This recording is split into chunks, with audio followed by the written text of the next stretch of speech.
Planning Board. So moved. Should we Oh. let people in first? You know, I never know what to do about that. I suppose we should, because we have to Second. tell them that we're going into executive session. Okay, I'll let them in.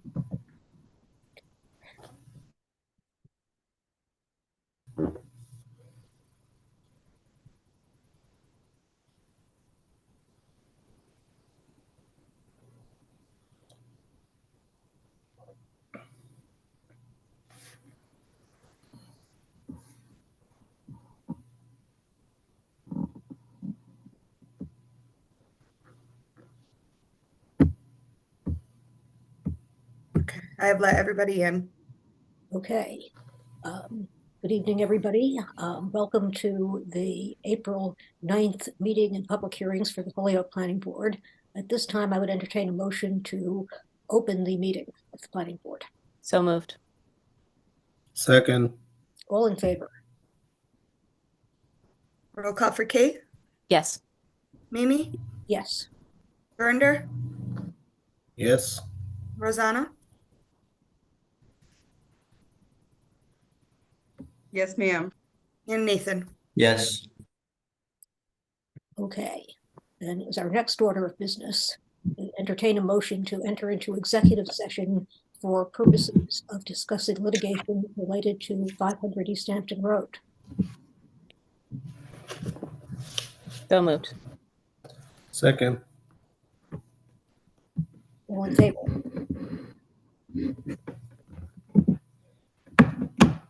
Roll call for Kate, Yes. Verinder, Yes. Nathan, Yes. Mimi, Yes. and Rosanna. Yes, ma'am. So, okay, members of the public and applicants, what's going to happen now is that we are going to go into executive session. You're all going to be transferred to the waiting room, and we will be back with you and let you back in as soon as the executive session ends.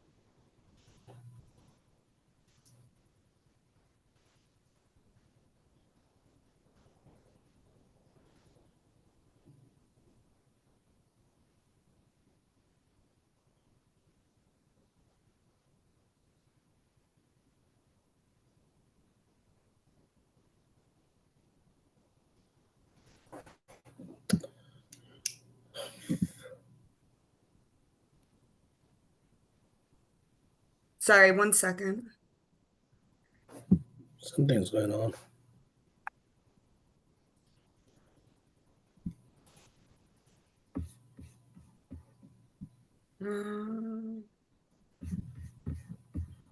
There's a lot of people on here.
Okay, I think we're all set now. Okay. So, where to start? First of all, probably everybody is aware of the fact that we got revisions to things like this morning. And you know, 3 of us have actual day jobs and cannot drop everything when new revisions come in. So, you know, Kate and I have both had a short chance to look at them, but haven't looked at them in full detail. Jeff only got them last night, ditto. And, you know, obviously this throws a crimp into things. And, you know, Jane, do you want to take it from here, or do you want me to present my plan of action such as it is?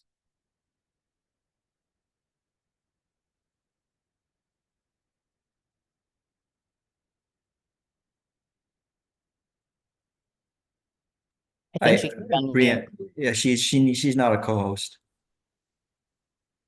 And so is not Aaron. Aaron's not a co-host either.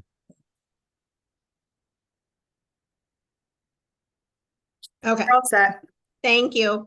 So yeah, so last week, we had prepared comments, staff had prepared comments to the updated plans that we had gotten from the applicant.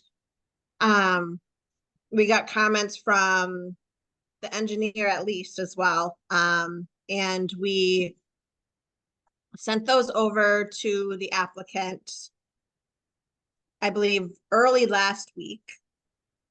And they got back with their comments to our, or their responses to our comments last night, and we got them today. So the attorney for the applicants, I had reached out to them and said, you know, hey, there's going to be a lot of discussion on this. We're going to need some additional time to, you know, speak about everything, considering we just got your responses. Are you agreeable to like opening the public hearing, having a quick discussion, taking public comment, and then continuing so we have a chance to review everything in more detail? Their attorney was a hard no. Does not want any more delay. I reminded them that they are majorly responsible for the delay because they wanted to bifurcate the traffic and the design plan stage. And we're now just getting those plans. They responded, okay, great, but no. And so they advised that absent a vote tonight, they will be proceeding with, you know, our litigation, which is scheduled for pre-trial at the end of April and trial mid-May, May 14th, I think it starts. So I said, okay, well, I highly doubt there's a vote going to be taken tonight because there's a lot of information that needs to be discussed. So that's essentially where we left it. I did talk with Michael Lavoie, who's our litigation counsel on this, and he's of the opinion that we could vote tonight, or the board could vote tonight and just condition anything on the compliance with the April 2nd letter, which was the letter that we had sent out to the applicants with our initial comments, and which included our engineer's comments. You know, I essentially informed him that I don't feel like I want to push the board to make a decision that they're uncomfortable with, and that they should have time to fully vet the responses and get information on those. So we kind of left that there as of this afternoon. And just recently, I know we had sent over our engineer's comments and responses by the applicant over to Steve Severia from Fuss & O'Neill, who is here tonight. And so he seems to be of the thought that, at least as it relates to circulation and traffic, that the concerns that our engineer had brought up had already been resolved within the scope of his conversations in our meeting on the 23rd of January. So I'll let him speak to more about that. But that was kind of hot in at 5:20. So that's where we stand as of this moment. So yeah, I don't know if you have anything else to add, Mimi or Jeff. Well, I have this basically. You know, I can imagine, because Jeff very kindly went through their responses in a lightning round and found, I think, that really, for all that there's a lot of stuff they haven't given us, virtually all of it is conditionable. So if there is no reason at the end of tonight's hearing not to close, you know, I could be talked into closing. But the thing about the vote is I remembered that I had this, and I went and looked at the advice of the Massachusetts Inspector General to members of boards and commissions. And it says, among other things, do not allow staff or experts to bully you into making a decision when you have not gotten all of the information. If you have been given information and you at the last minute and you don't have time to review it, your duty is to review it before you vote. Ask for the vote to be moved if necessary. And, yeah, as I said, I got to look at it today, and I think that probably it's as all right as it's going to be. But given that I at least often find that I think of things 24 hours after, or sometimes 48 hours after I first see them, and I suspect that I might not be the only one, I'm not 100% confident that I will have caught everything because I was able to look at these papers this morning. And I certainly am not confident about asking Nathan, Gerninder, and Rosanna to vote on something that they haven't seen yet. So, basically, I don't know. And we don't know what members of the public might say. Probably they'll just say, we hate this on grounds that we can't do anything about. But if somebody has a substantive comment, we said from the beginning, this was not going to be a show hearing. This was going to be a real review. And, I don't want to speak for the planning board, but I have a lot of trouble with this demand that we vote tonight. Lauren, yes, please. We have a period of time that people are supposed to give us information that we can review before a meeting, correct? Correct. So then why would we vote on it tonight? I understand that they're threatening to move forward with legal action, but like giving us less than 24, I mean, I had a chance to read through it today, but giving us less than 24 hours with a substantive amount of change seems an excellent question, which I cannot help but agree.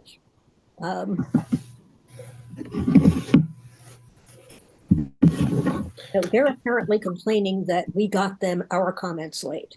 Gerninder, yes, sir. Yeah, it was given us about 7 hours. So get the email at 10:04 a.m. And I was busy this morning doing some stuff and got to see the email around like 2:30, 3 o'clock. And I called Jeff, asked him and say, hey, what happened to the 48 hours? And he said he just got them last night, and he forward to us, and he did email them on Tuesday, all the comment, and they had it till Thursday, get back to us. So even we have Thursday, so we have plenty of time to review those. And I think I didn't go through like around 20%. Yeah. So exactly. Whatever the board and wish to do, I'm okay with you guys. Thank you. Well, thank you.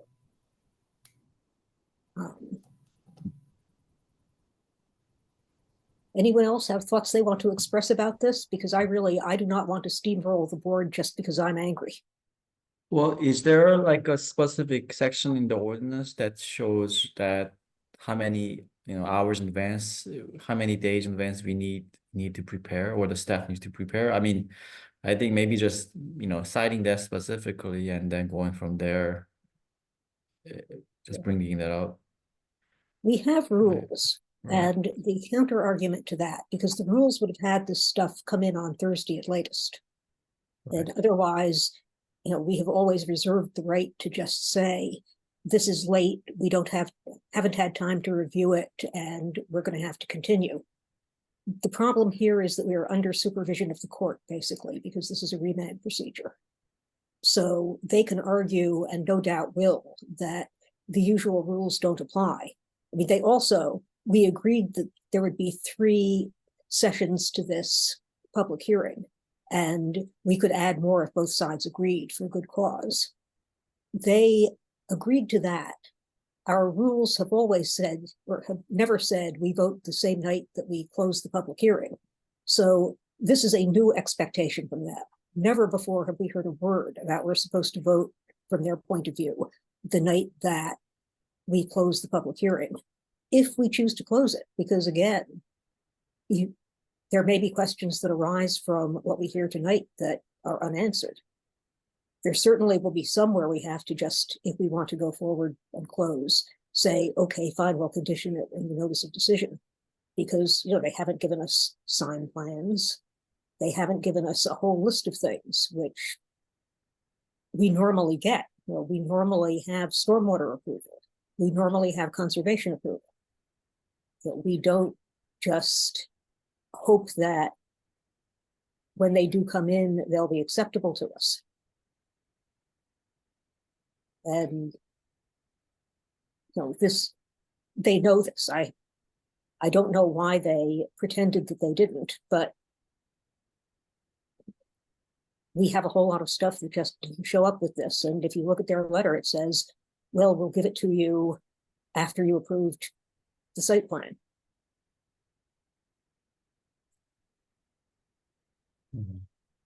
And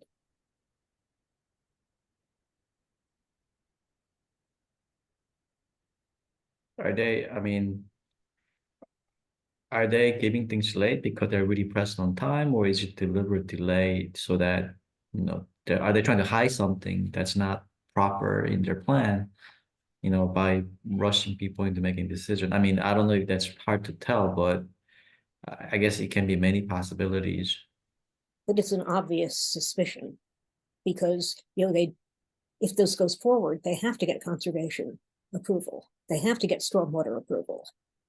They have to come back to us for signs. So it's not as though, even if we voted tonight, it is not as though that's the end of their process. They couldn't start building tomorrow.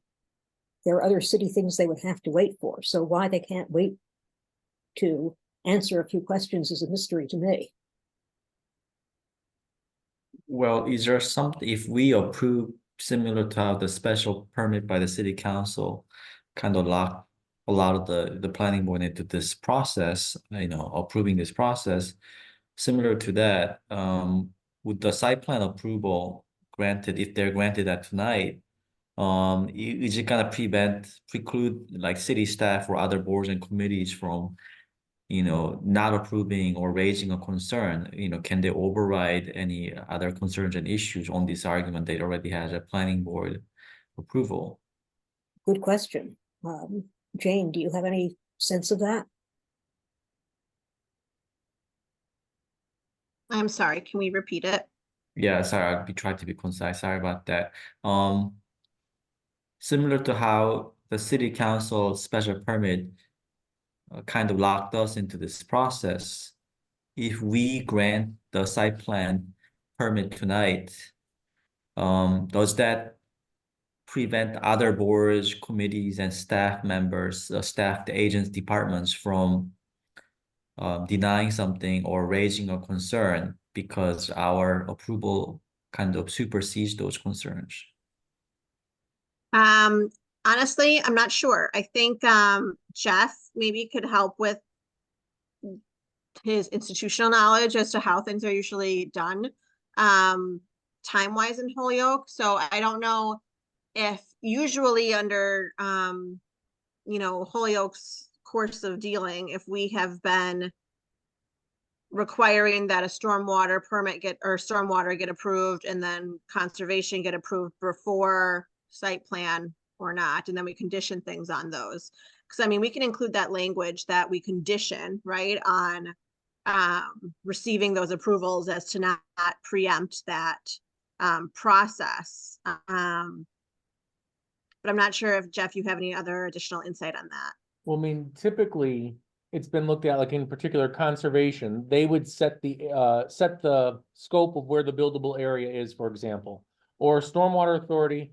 Sometimes that may run concurrently, but oftentimes we could probably look back in the past 4 or 5 letters for various projects, and it will say, prior to the close of the hearing, that we want to see that item. I don't think it's anything new to them. The natural heritage stuff, I mean, obviously this is a new plan. Natural Heritage needs to report on it. What if they come back later? I mean, I guess it's a risk that the applicants want to take, but if Natural Heritage comes back and says your drive through is now right in the middle of the, you know, the snake zone, you have to move it, then they've got to come back, and whether that's by a simple amendment or a reopener of a public hearing, they have to then come in and amend their plans. So, I mean, I think oftentimes it's done just so that way, that we get those letters first, because that kind of solidifies the board's site plan review approval. You know, just, it kind of defines that stuff in advance. Otherwise, the applicant might be subject to having to come back and amend. And, you know, generally the amendments for what would arguably a simple amendment wouldn't be a reopener. It would just be coming back to the board and putting something in writing that, you know, they're seeking to change. But, you know, you are looking at Conscom, you are looking at Stormwater, Natural Heritage, and as the three big ones. So I guess. I mean, so yeah, I guess like proceed at your own risk, applicant, but we can condition it on the receipt of those approvals or compliance, whatever those say.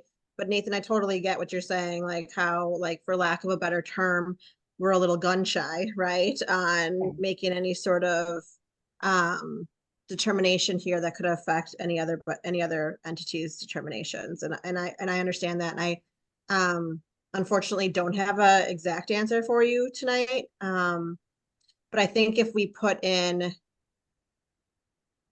conditioning on receipt of approvals from those, not just kind of leave it broad and blank, not blank, but broad in terminology, that we could probably, hopefully, be okay. I suppose we can add some, whether it would have any binding effect or not, language about, at the risk of the applicant, this is not to be construed as overriding in any way any determination that conservation might make. Blah, blah, blah. Kate. And I just want to say that even if we decide to close, I mean, I think there's probably an argument for or against. I don't think we should vote on it, because even if we close, I think, you know, people need time to think. This is a huge project. We don't usually vote right away unless it's something really easy. And I know that some people haven't had time to look through all the material. Yeah, we have what, 21 days after closing to render a decision? Is it 21 or is it 14? I don't remember. Let's check. But if can I just ask one quick question? And I'm you know, it's, you know, again, staff had time to do a brief review today of the whole of their response letter in terms of the new plans. But, you know, there's certain things like, you know, I mean, every applicant's going to believe that they're correct. But as an example, under the question about like the limit of work line, and I mean, this might be a good question for Jane as well. Like, they're saying that the 141 improvements are independent of site plan review. But I mean, isn't that exactly contrary, or I don't know if that's the right word? Is that, I mean, the site plan review is causing those amendments, and therefore, the amendments to the right of way, and therefore those should be included in this review. Or not. So like I said, that's certain things like, you know, I asked for a limit of work line that includes everything. They say that 141 isn't included. I mean, that's something that we could probably debate all day. We don't have that kind of time, obviously, No, but we should you know, have, yeah. where does something like that go? I mean, is the intent moving forward this evening? I mean, because under normal circumstances, you know, I mean, things would be more, we wouldn't be under a court order remand, and we'd be going through some comments and back and forth. But I feel like tonight there'd be anything that could be offered is going to be probably argumentative. And, you know, I mean, there was a list of things I kind of looked through that could be outstanding, could be conditioned. But I mean, is the intent to kind of go through the letters? Because I mean, if that's the point, like, we don't have a response. I mean, the fact that I submitted on April 2nd, so did Victoria, but yet they're not challenging her necessarily. But we also don't know if there's any resolution. But in the past, we have conditioned approval, a building permit, to a satisfactory sign off of the city engineer. So that could happen as well. So, you know, again, I guess I'm just prattling at this point. I should just stop. But I just, like, what's the intent moving forward this evening? Is the intent to go through comments, or is the intent just to let them present and then, you know, just eventually condition everything that might be considered outstanding. Yeah, no, I was going to ask the board what our collective will is on that. Because I can see it going either way. We can have them present, we can go through the letter, because after all, as you know, most of that letter is, we're not giving you that, or, you know, Steve already said that was okay, so we don't have to answer it, or things of that sort. So probably it would be a quick run through. And of course, we haven't heard from the public, and I think we have to hear from the public. Everybody who wants to speak needs to be allowed to speak. And if they have questions, those questions would get answered. The letter, you know, if people feel there's no point, we could save the time and not go through the letter. Jeff, your hand is up. Yeah, no, I'm sorry.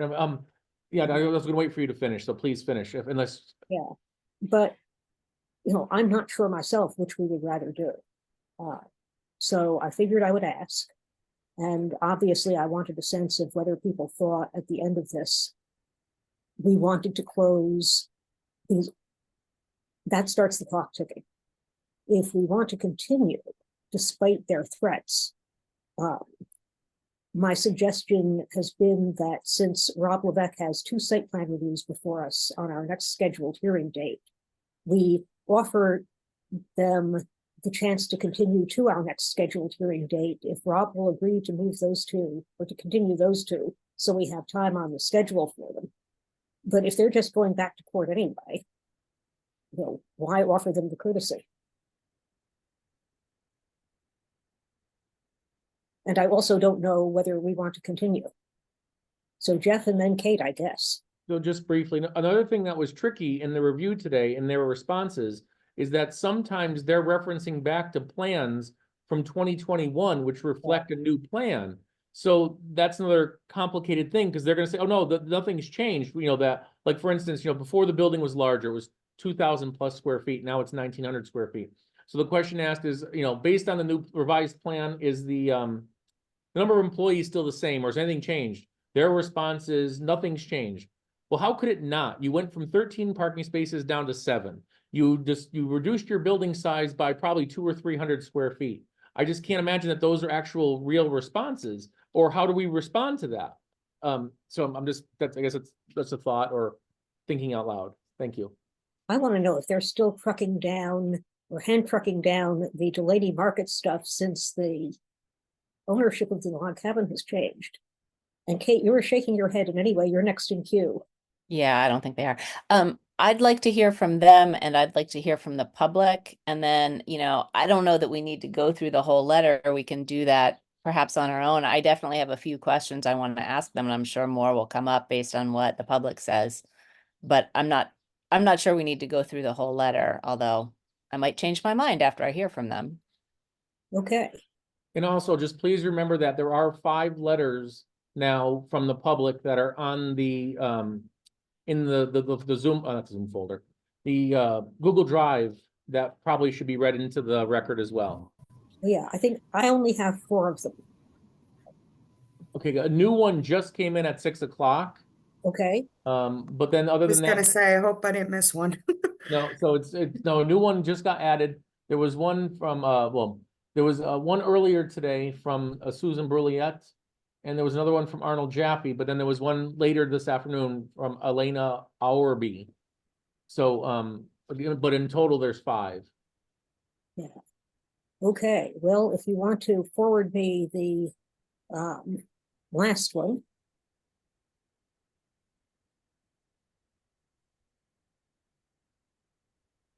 So, okay, how is this? How about we ask them to present, we ask Steve to help them run through the circulation stuff again, because most of the public here won't have heard it.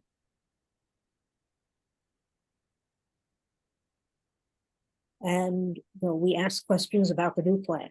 We don't necessarily go through the letter, and then we turn it over to the public for comment. Does that work? Sounds good. Yeah, I think people have been waiting for 50 minutes, so we gotta just try to get them to participate for earlier than later, the public, I mean. Yeah, okay. Nathan, I took your suggestion and I wrote up a quick intro that Jane has already vetted. Thank you. It's Yeah, great. thank you. It was a useful suggestion. All right, should I move that we- FYI, you guys have 90 days to make a decision after the close of the hearing. You just have to make, after you've made your decision, you have to do a report within 14 days to the city clerk, and then the appeal period is 20 days after the decision. So you Oh. do have 90 days to make the decision, though, after you close. Beauty, thank you. I was conflating that with the decision writing process, which I remember painfully from last time. It was like 20 days was not enough. But yeah, if we have time before we vote, that will help us with conditions a lot. All right, can I move that we exit executive session? I guess so. I'll second that if she already did it. Okay, all in favor? Roll call vote for Kate, Yes. Mimi, Yes. Gurinder, Yes. Rosanna, Yes, ma'am. and Nathan. Yes.